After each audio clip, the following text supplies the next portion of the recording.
नमस्कार शेतकरी मित्रांनो 75% पीक विमा हा पीक विमा कंपनीकडून मंजूर करण्यात आला आहे।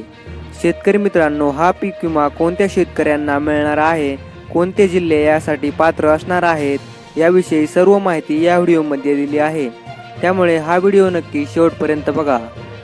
शेतकरी मित्रांनो, महाराष्ट्र राज्यात अनेक जिल्ह्यात ऑगस्ट 2023 मध्ये पडलेल्या मोठ्या खंडामुळे शेती पिकाचे अतोनात मोठे नुकसान झाले आहे।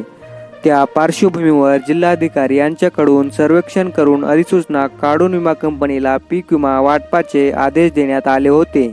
राज्यात 25% अग्रिम पीक विम्याचे वाटप विमा कंपनीने केले असून आता राज्यातील शेतकऱ्यांना उर्वरित 75% पीक विम्याची प्रतीक्षा लागली आहे। शेतकरी मित्रांनो, राज्यात 25% अग्रिम पीक विमा वाटप केल्यानंतर शेतकऱ्यांना उर्वरित 75% पीक विम्याची प्रतीक्षा लागली आहे। पीक कापणीच्या अंतिम अहवालानंतर 75% पीक विम्याचे वितरण विमा कंपनीकडून केले जात असते। तसेच आता सर्व ठिकाणांची माहिती विमा कंपनीला मिळालेली असून मिळालेल्या माहितीनुसार अधिसूचना काढलेल्या आणि 25% अग्रिम पीक विमा मिळालेल्या जिल्ह्यांचा उर्वरित 75% पीक विमा 7 मे पासून वाटप सुरू करण्यात येणार आहे, अशी माहिती कृषी विभागाकडून देण्यात आली आहे।